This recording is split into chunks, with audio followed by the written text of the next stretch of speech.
Hello, everyone. Hi. Can you all hear me? I can. Can you hear me? Great. Yes, absolutely. I can hear you fine, Andrea. Great.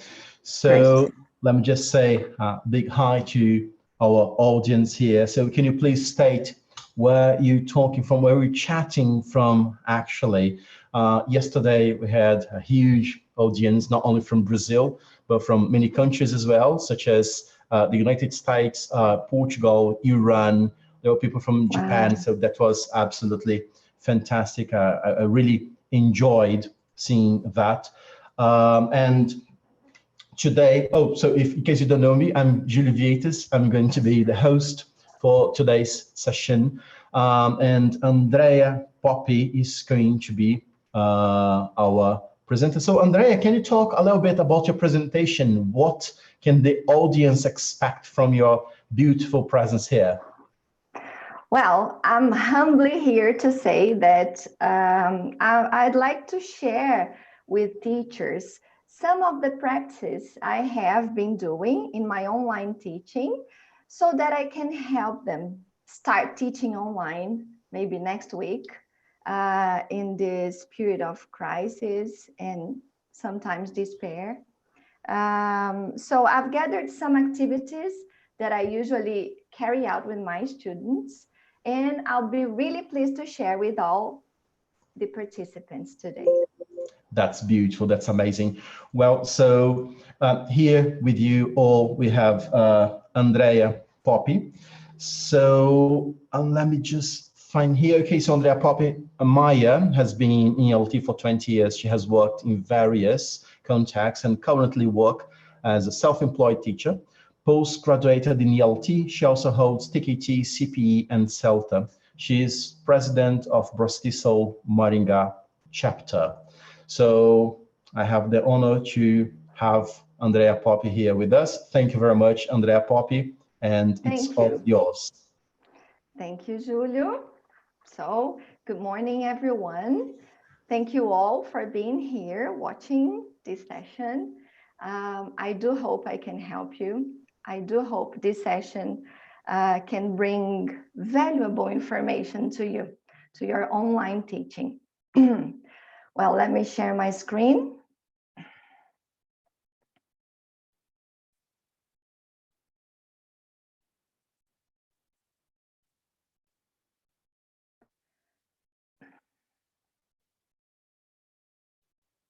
Can you all see my PowerPoint presentation? Yeah, is it okay? Right, so I'm going to start. First of all, I'd like to thank Braz-Tesol and especially the online teaching SIG. Julio, congratulations for this amazing initiative. That's so generous of you. Thank you. Thank you for joining all these professionals together in order to help teachers learn a little bit more about the online teaching environment. Well, I'm here today, as you know, to talk about some practical ideas to start teaching online. I'd like to say that I'm not an expert in online teaching. I've started some time ago, but as soon as I was invited, I got really interested because when I started, I had some difficulties. And I said, maybe I can help teachers with some straightforward ideas so that they don't have as many difficulties as I had when I started. So I'm not an expert. I'm not a tech savvy. But I'd like to show you that it's totally possible. And if you have to teach on Monday, it is possible. Right, as you know, as Julio said, I've been a teacher for 20 years and I worked in language schools at the beginning. Then I had my own school. And since 2011, I've been teaching privately. I'm a self-employed teacher. So in my reality, I go to my students' houses and companies, and I work with, I mostly work with one-to-one students and personalized courses.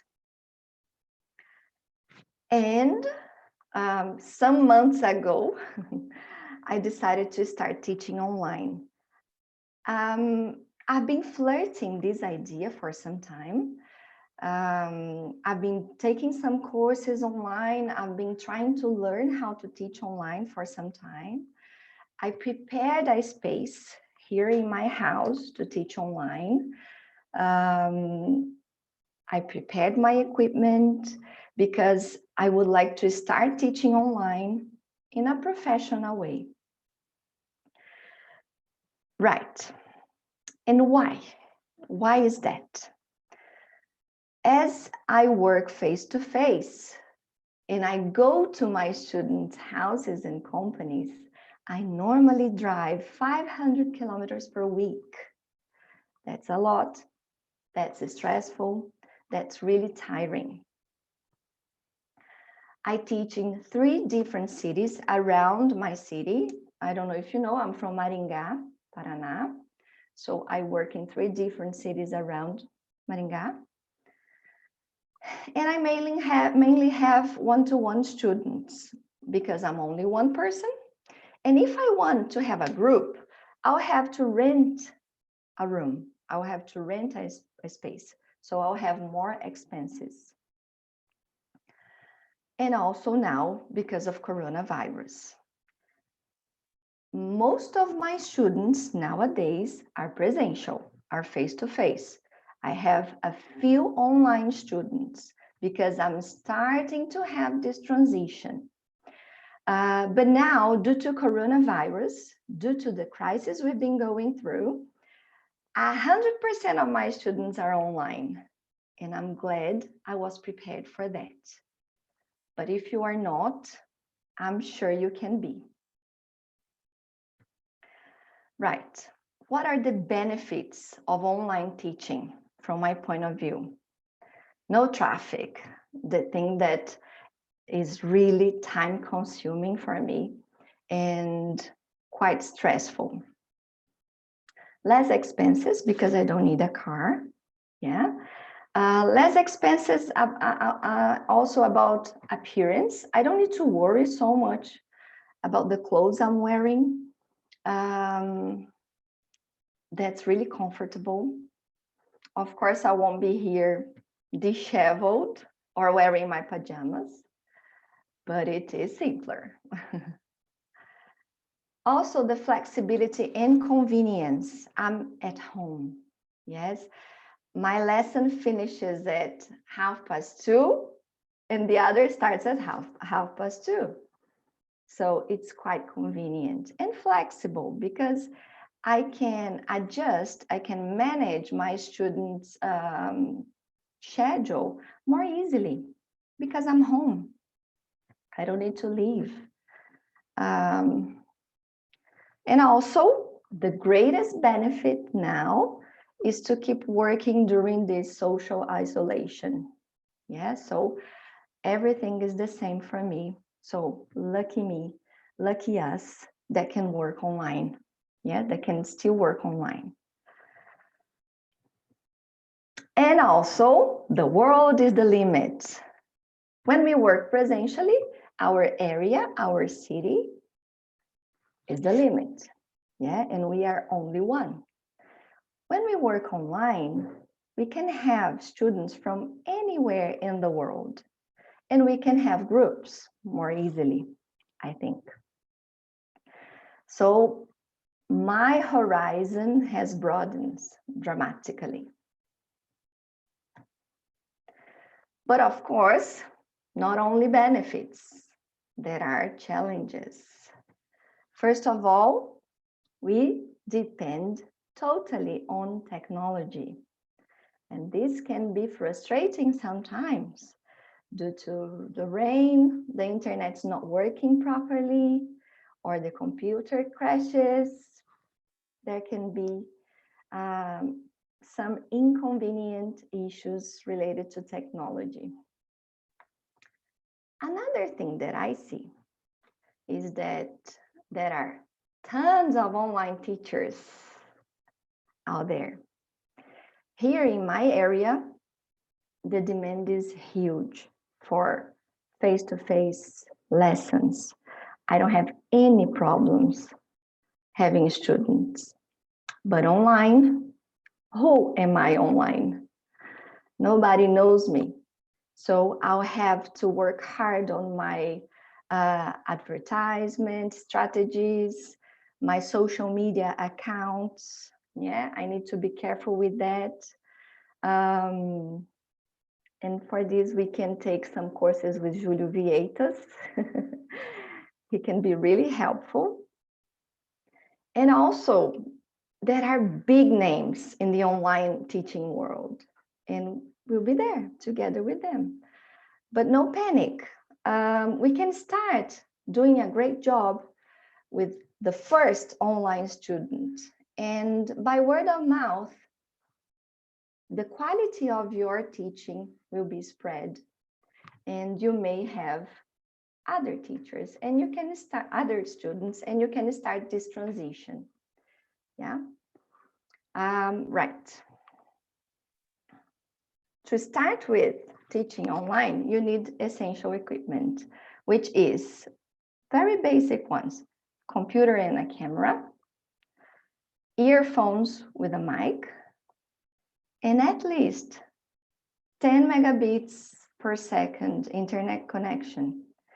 I think 10 megabits is good for students, but for the teachers, the more the merrier, okay? I think these things are quite simple. Most of you already have it, so it shouldn't be an issue. And the tools, essential basic tools. I'm here to teach you the basic because I am a basic online teacher. I'm a beginner. First of all, Zoom. You must have heard that Zoom is the best platform for online teaching. From my point of view, it is, because it's the only one I know. Google Classroom is amazing, amazing. I really like organizing my students' files in the Google Classroom. Google Docs, another amazing tool. I use Google Docs as a board during the lessons. It's quite nice. And PowerPoint. We are all really familiar with PowerPoint. And the PowerPoint will give this nice visual to your lesson. It will make your lesson more dynamic, more interesting, and I think they can grab students' attention more easily. So we need to work well on that. All these tools are free, really user-friendly. So you may not have any trouble starting using them. Zoom, let's start talking about Zoom. People, I'll be quite quick here because you might be hearing a lot about all these tools. There are lots of amazing free material online now because our ELT community is joining strength in order to help teachers who are starting teaching online next week. So there are tons of great, amazing material free online now. So you may have already heard about Zoom and how to use that. So I'm going to be brief. Well, there are 4 versions, okay? I'm going to talk about 2. The first one is free. You can have one-to-one meetings for as long as you need, right? And you also have the paid version, which is $15 per month. And then you can have group meetings, group lessons for as long as you need. I think it's worth paying if you have groups. If you don't have groups, you don't need to.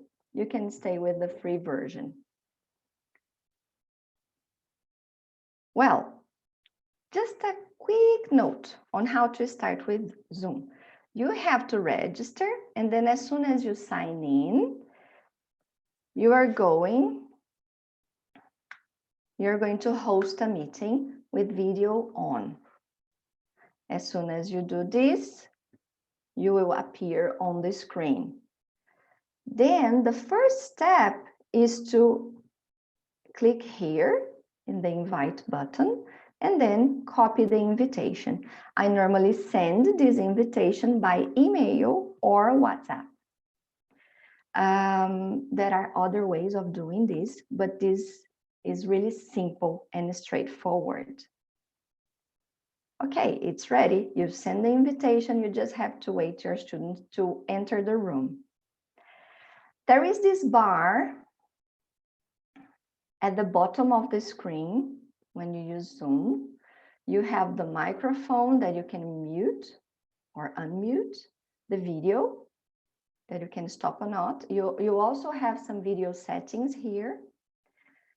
The invite button, managing participants, the share button, which is really important. Chat, we can chat during the lessons. Record button, and you can always record your lessons. And the breakout rooms button. This is really useful because with this resource, you can split students into groups or pairs. So you can manage your students the same way you do in your classroom, in your presential classroom. Okay, I'm being quick because I believe you have already heard of it. But if you have any doubts, you can talk to me privately.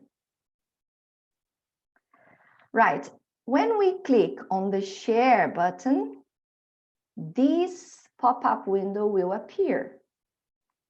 And then you can share whatever you want. If you share this screen, you're going to share everything you do on your computer. If you choose the doc, you're going to share only that specific file. It can be a website or PowerPoint, YouTube, so on. And then you click on share.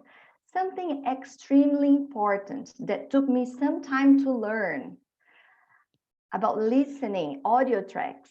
I usually send my students the track on WhatsApp. But there is this button here. There is this box. You have to tick it, and then you're going to share your computer sound. Very useful. Leave it clicked. Right. Okay. So this was Zoom to start a lesson. I'm going to talk a little bit about Google Classroom very quickly as well, and how I organize things in Google Classroom. I'm going to, I think you can see my screen, right? So this is my Google Classroom. I hope you can see it. I organize by student or group. I'd like to show you one specific student just for you to see. It's really easy to start a group in Google Classroom. And something that really helps is to organize your activities by topic. So you design the topics and then you include the extra activities there. Here in my Google Classroom, I include all the extra activities that I would give to students printed. Yeah, here they have access to those activities. I also share some links. I also share some videos, PDF, yeah. And they have lots of options. They can download the material and save in their computer. They can follow from their cell phones. Yeah, they can print if they prefer. Yeah, so it's really good.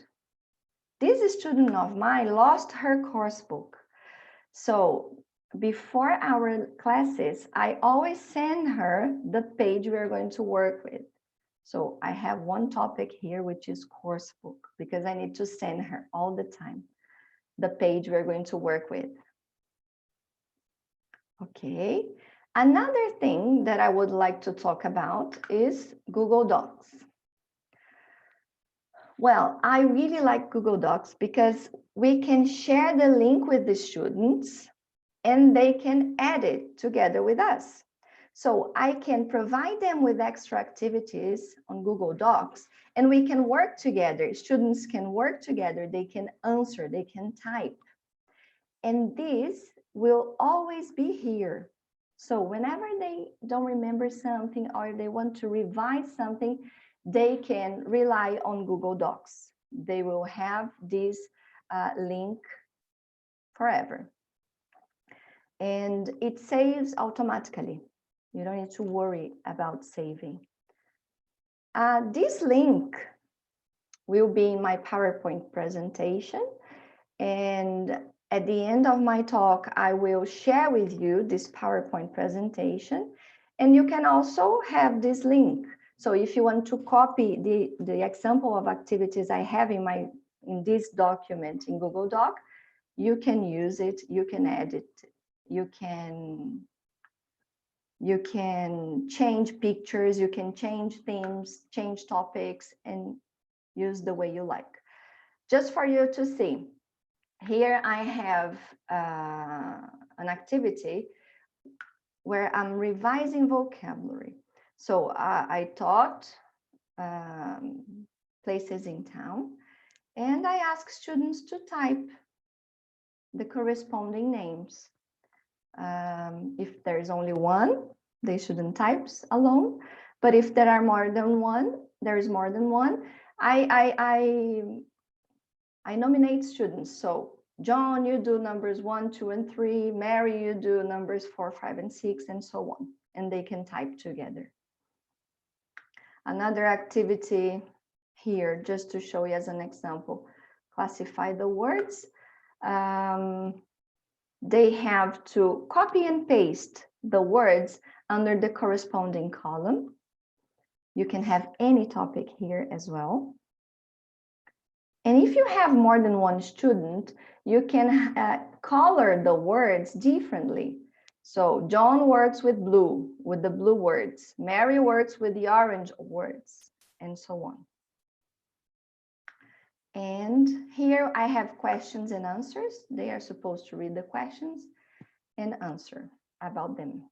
Yeah, they can also work together, or I can have more tables according to the number of students. It's really nice. It's more interactive. It's more hands-on.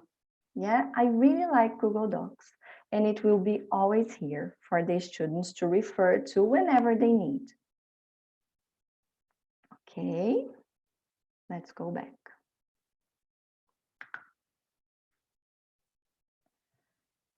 Right, Google Docs. This is the link that will be here in my presentation, and I will share with you. And you can copy those activities if you need, if you want, if you think they can be useful for you.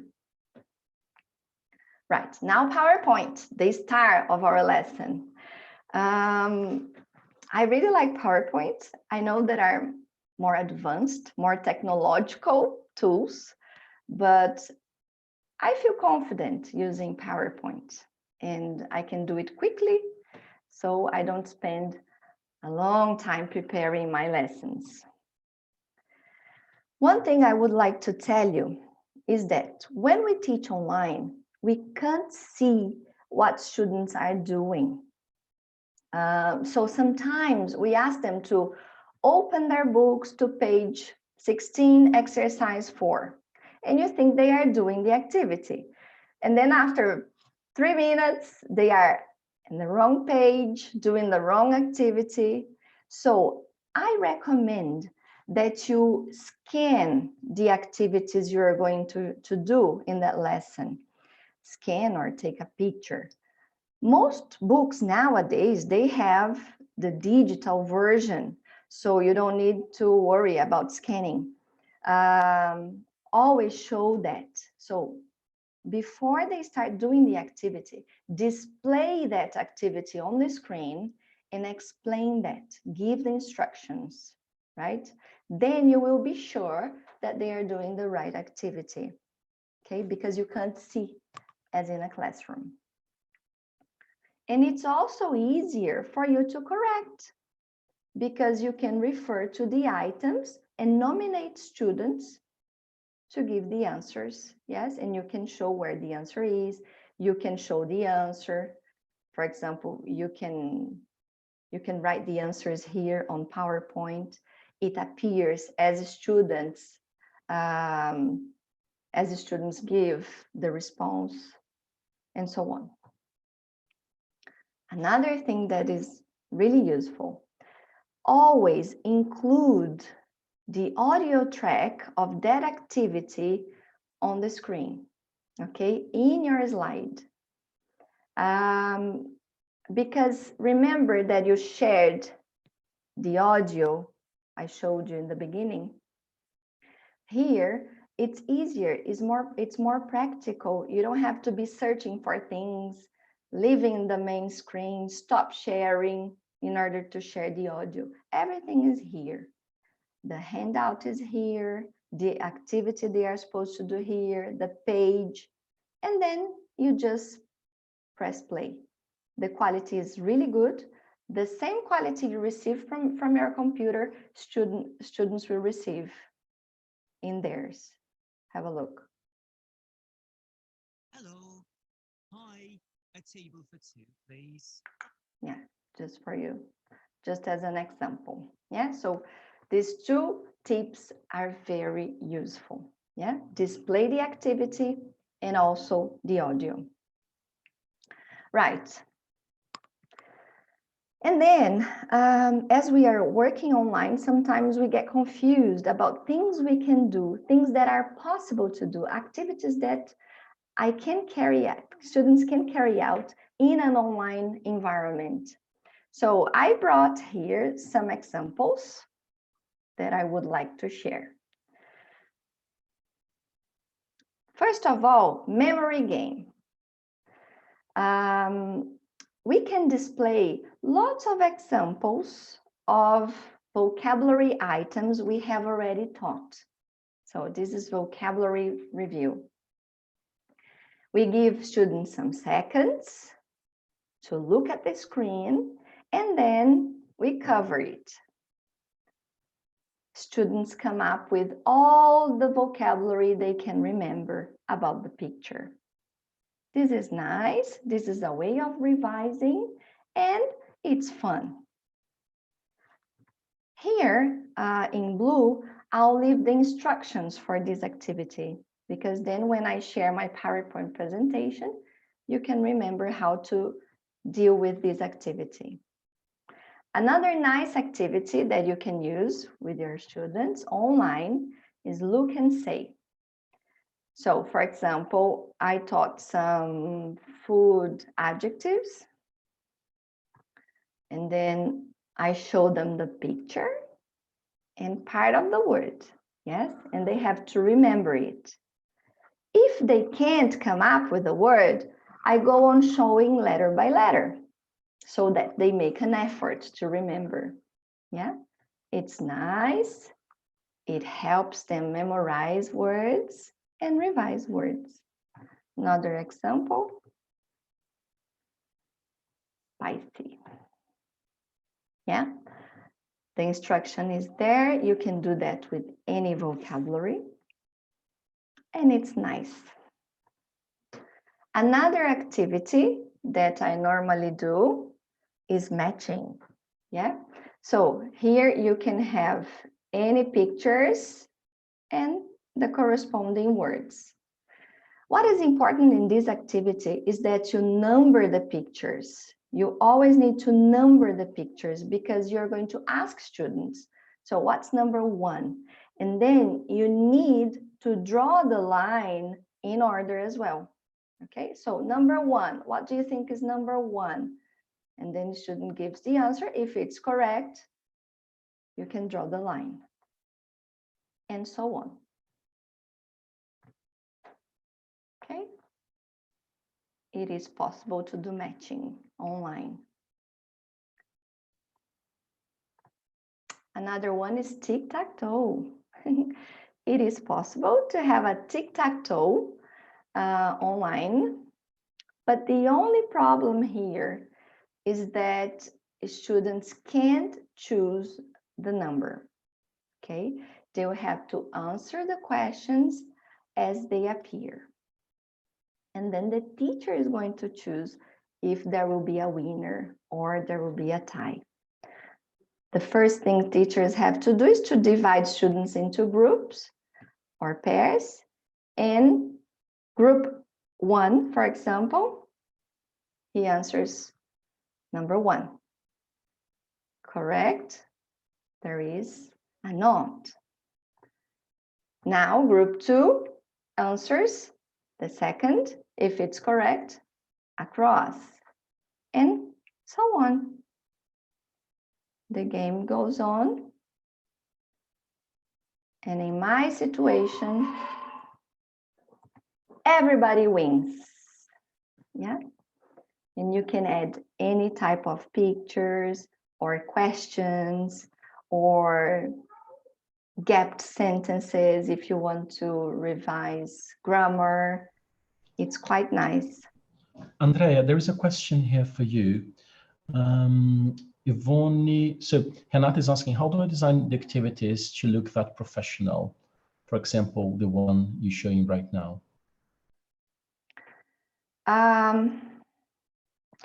Well, it takes some experience with PowerPoint, but these activities, all of these I'm going to share. So you don't need to worry, everything will be ready. You just need to adapt according to your reality and according to the topic you want to teach and you want to revise, okay? Right. But I know... Okay. Sorry, there are some other questions here. So how do you prefer I approach them? And do you would like me to ask them to you, or would you rather answer them by the end of the presentation? I can answer them by the end of the presentation. Sure. Is it in the Q&A or in the chat? Some people are sending the chat. I would like everyone to send the questions to the Q&A, just for the sake of our organization. And then Andrea will answer them at the end of the presentation. Thank you very much. Okay. Right. Oops. Okay, picture dictation. Picture dictation is a nice one as well. If your students are more confident, you can show a picture and they write the corresponding word. They can write, for example, in the chat. Or they can write on a piece of paper and later on you correct. In this exercise, my students are not so confident. And my main objective in this activity was to see if they could recognize language and not produce language. So in this, I asked them to write the numbers in their notebooks. So from 1 to 10, for example. And the only thing they have to do is to listen to the word and then write A or B according to what I say. So number 1, I say juice. They have to write on their notebooks B. And then later I check all the questions. For example, number 2, sparkling mineral water. Then they write letter A. It's nice. They like it.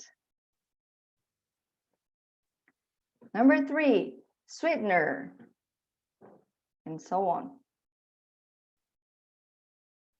Another interesting activity that you can do online is about bleep game. You may know this activity. Is to revise vocabulary. imagine you have a group. One student is going to look at the word. The others are going to keep their eyes closed. And then you show the student the word, first name, and then you hide it again. Ask students to open their eyes, and this student has to make phrases with the given word, but he can't say it. Instead of saying it, he has to say bleep. And the other students have to guess the word. For example, the word here is first name.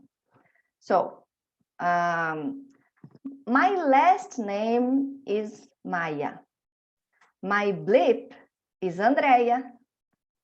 And then the students guess. It's really fun. And then they take turns. You go on nominating different students to make this kind of phrase. Okay, that is the instruction. Role plays. How can we work with role plays online? What I do is I set first who are students A's and who are students B's. Then I display the activity. So this is the task for student A. I ask student A to take a picture with their cell phones. I explain the task. Then I show student B's task. I ask them to take a photo and I explain the task. Then I use the breakout rooms to divide students into pairs and perform the role play. Really simple, really straightforward. They will have all the information they need on their cell phones, and you can do any task, any role play this way. Another game that you might know is Kahoot. It's quite famous among teachers. You can also do that online. It's perfect. In my Kahoot account, I have a public Kahoot about countable and uncountable nouns. If you go there, you can use it. You can change quizzes, you can change answers, you can change pictures, you can use as you need, as you like. Okay? Right, another thing. I showed you a few activities that are really possible to use with your online students next week.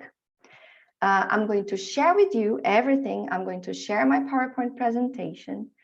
And also, there are lots of material available.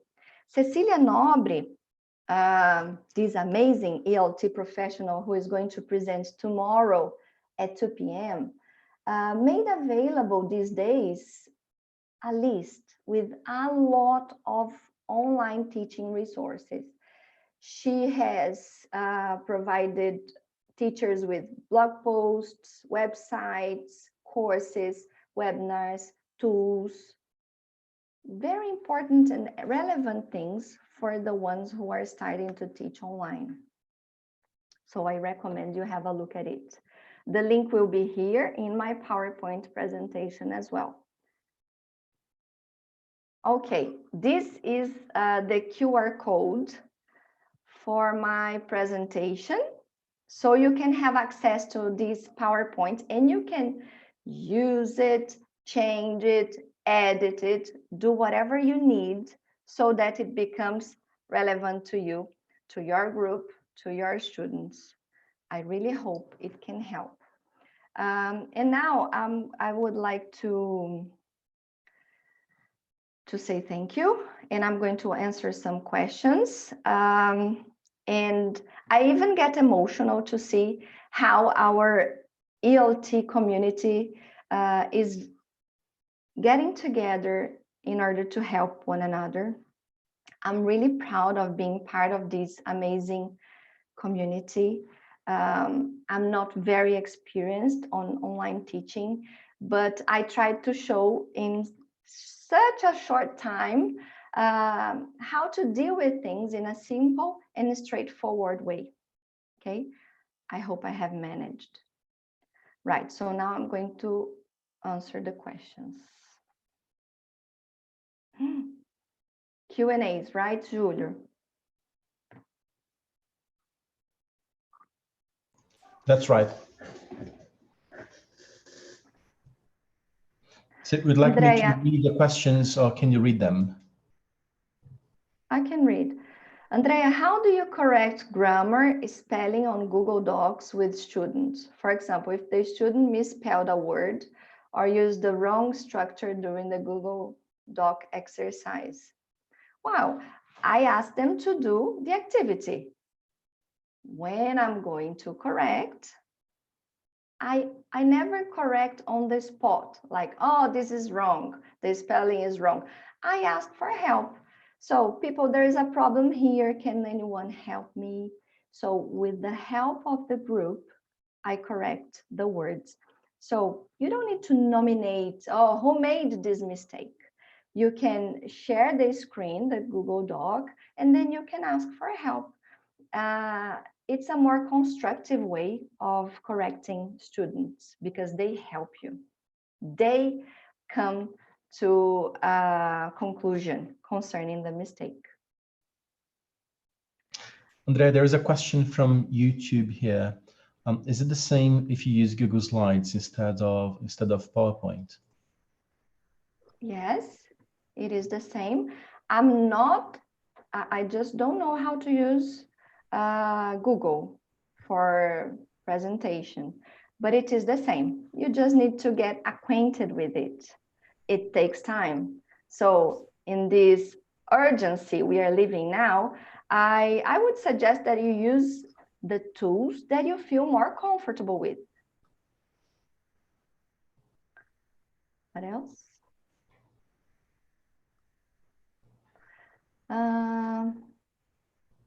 During these activities, memory game, for instance, how do you guarantee their participation?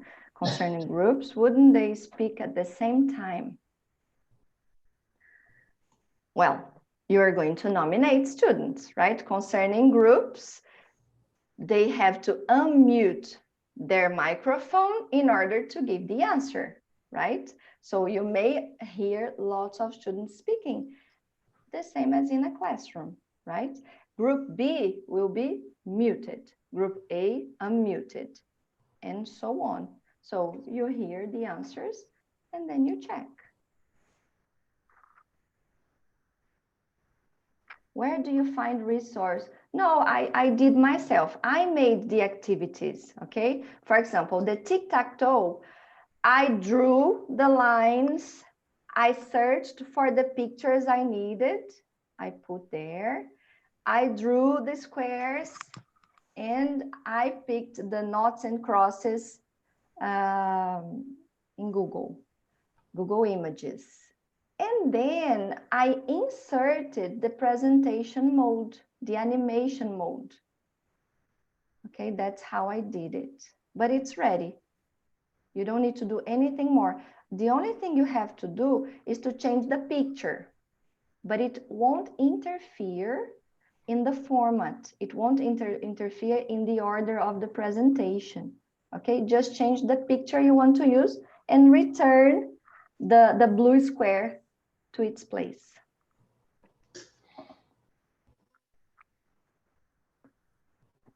Okay. Is this presentation be sent to us? Okay, I've just shown you the QR code. Access that and you will have the presentation. It's not in PDF. You can edit. Can you show it again? I'm going to show it. Show it again.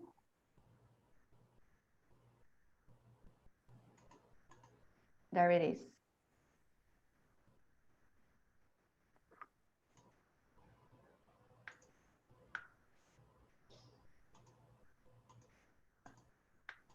What else? Do you have the breakout room? Yes, you have the breakout rooms in the free version. You have, because you can have more than one student. You can have 100 in the free version, but only for 40 minutes. So you have the breakout rooms in the free version. Where are you going to share? It's in my Google Drive, in this link.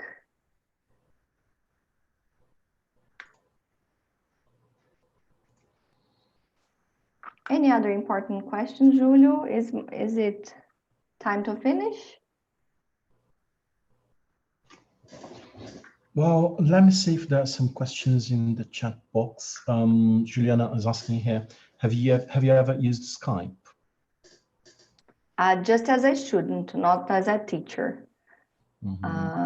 I think Zoom is much better because you have the breakout rooms, you share the listening as well. So Zoom is more practical, more efficient. Hakel's also asking here, do you have regular, where is it now? Do you have regular online courses in groups of teens and kids? Regular online courses? Yep. Teens and kids in groups.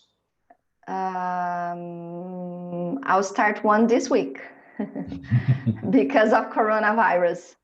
The rest is mainly one-to-one, but kids and teenagers as well.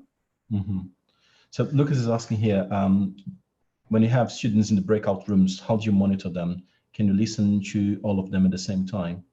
No, you can't. You can't listen at the same time. You can visit rooms. So you split them into rooms and then you visit them separately. But it happens the same in a classroom. When you monitor students, you listen to groups by groups. You don't listen to everybody at the same time. Do you usually agree with them that they will mute the microphones at the beginning of the lesson? And how does that work? What's the beginning of the question? Do you usually agree with them that they will mute the microphones at the beginning of the lesson? And how does that work? Right, I'll tell them that they need to mute the microphones and unmute whenever they want to speak. They need to be muted because it can be quite disturbing if there is background noise in their houses where they are. So it disturbs a lot the lesson. Caminhão da pamonha, etc. Caminhão da pamonha. How do you monitor the students' performance in the breakout rooms? I visit them and I listen to them. I check if they are doing the activity, if they understood what they are supposed to do, if they are doing the right thing. I just listen and then move rooms. That's right. That's right. Okay. Let me see. Is it possible to teach a group of 12 students in the free version of Zoom? Yes, it is for 40 minutes. Yeah, that's right. Oh, there are more questions here. So do you mind, Andrea? There are some other questions here. If you No, okay. They're okay for you. What about tests? Raquel is asking here. Well, you can develop a test, a digital test, on Google Forms, for example, and students can answer individually to the tests. Renata is also asking here, how do you mute the mic? I think students know. How I mute? You have the power. When you are the host, you have the power to mute participants' mic. So if they don't, and if it's disturbing, you can mute. So you have this power. You can go to each student and mute. In this icon, there is a mic icon. You just click on that. There's another question here. Please say again what book you use. What book? I use lots of books, because I work with personalized courses. So I work with lots of books. In Zoom, do students have the possibility to record the session as well, or only the teacher? Only the host. Only the host, right, Julia? Well, as a matter of fact, if you go to the configuration in advanced, I don't know if it's basic or advanced configuration right now, but you can allow students to record, but then you have to allow them. So by default, they can't, but if you go to configuration, you can allow them to do that. But I don't like doing that, as a matter of fact. That's a personal point of view of mine, but I don't like allowing them to record. I record and send to them. Yeah, sure, because they will have your video. Why? Yeah, absolutely. Yeah. Please send tips for 4-year-olds. It's so challenging. Am I reading it right? 4 years old. Okay. Do you teach kids, Andrea? I teach not 4-year-olds. Okay, I okay. teach very few kids. They are presential, but this week I started teaching them online. What I tried to do was to be very dynamic, showing lots of pictures, singing songs. Sometimes I stood up and I did the movement and asked them to repeat. That's the way I did it. But I'm not an expert. There was Valéria França, yes, Julio, and she talked about teaching children online. And I believe her talk is available on the YouTube channel, right? The Braz-Tesol YouTube channel. So she may help. But I try to be as dynamic as possible, showing lots of pictures, videos, singing songs, and everything. Big question here. How do you deal with assessment? Yes. This is something I wrote about, I said about Google Forms. You can develop formal tests through Google Forms, yes, and they can answer individually. But I work more with continuous assessment, with the development of each student, because I can, as I am a personal teacher, right? Adriana is asking, Luciano, are you going to share the Zoom recording? Yes, absolutely. It's going to be uploaded to YouTube and I gather also Facebook. Valeria's video is not on YouTube, not yet. It's going to be uploaded, I think, today. Vinicius and I were working together yesterday on that. So I'm adamant that by the end of the night, it's going to be there. Yes. Okay, Andrea, I think that's okay. Final questions now, the last 2 questions. Okay, Tic Tac Toe was not clear. How do they choose the option? All right, as I told you, the only downside of doing a Tic Tac Toe on PowerPoint is that students cannot choose the option, okay? So you are going to decide if there will be a winner or not. Because you choose the order that the things will appear. So once is for knots, the other time is for crosses. Yeah, you choose the order. I always choose that everybody wins, okay? But this is the only downside. You have to explain that they will have to give the answer as they appear. They can't choose a number. There's another question here. Can students use only their phones? With their phones, they will be just listeners, and the quality is not good, and they can't see things properly because it will be quite small. The screen is small. So I don't recommend that they watch lessons from their phones. But if it's the only resource, it's better than nothing, right? So it's better than being absent. Absolutely. And do you use social media to show yourself? To show yourself. I should use more. I should use more, right, Julio? I think you're doing a great job. Not to show off, is it? Not to show off. I try to show, I try to keep a more professional social media account, but I need to work harder on that. I need to invest more on that. And I think that it makes total sense. If you're going to teach online, it makes total sense that you're going to prospect your students online. Yeah. It makes sense. So you can use digital marketing tools. I think that's all we have time for. I think that Vinicius would like to have a few words. So Vinicius, can voice you? that comes from Oh, nowhere. there he is. Good Hi. morning, everybody. Good Hi, morning. Andrea. Thank you very much for this wonderful Hi. session. Thank I'm you. very pleased to say that we've reached 250 members in the WhatsApp group. So we're almost getting to the limit, and soon no more people will be able to join it. So as I was watching the webinar, I've created another link for a Telegram group that allows for 5,000 or 10,000 people to join, and this is the link. So we're moving from the WhatsApp group to the webinar, from the WhatsApp group to the Telegram group as of today. There will be three sessions, two other sessions today, one with Laquises, right, Julio? Yes, At that's right. 1 p.m. and another with Yeah. Denilson de Lima. Sorry. Yeah, 1 p.m. 1 p.m. Okay, 1 p.m. with Laquises, still on online teaching, the baby steps too, right? Let me just get the title here.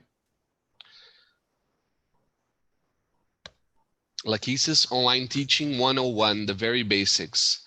So it should help a lot of people in these hard times. And at 3 o'clock, we'll have 3 o'clock Brasilia time. We'll have Denilson de Lima on to grammar or not to grammar. That is the question. So please, let's move to the Telegram group now. To get a certificate, please click this first link, bit.ly, BT Web Feedback, and share your opinions about the process and the sessions. And feel free to subscribe to the YouTube channel where Valeria's video, Igor's video, and Andrea's video is already there. So we'll be uploading them as soon as they are finished In editing. Julio's video. And Julio's video, yes, too. But it's already there. It's already there. Yeah. And just to add something here, it's so interesting to see Braz-Tesol doing this, because if you bear in mind that André is in Maringá, in Paraná, and Vinicius is in São Paulo, I'm in Minas Gerais, and there are people from all over Brazil, and we're all here together sharing knowledge, thanks to Braz-Tesol for free. I mean, for free. You don't even have to be a member of Braz-Tesol. So, I mean, that's amazing. That's incredible. That's really That's generous. perfect. Thank you very much. Mhm. So I'm off. See you soon. So yeah, thank you very much, Vinicius. So thank you, Andrea. Thank you very much. That was amazing, flawless. I mean, it was incredible. You really shone today. Thank you very much. Thank you so much, Julio. Hope to see you all today at 1 p.m. when we're going to have here Laquises online teaching 1-to-1, the very basics. So see you soon. So just time to grab some food and come back here for these incredible 1-week webinars. Thank you very much. Cheers. Take care. Thank you so much. Bye. Thank you.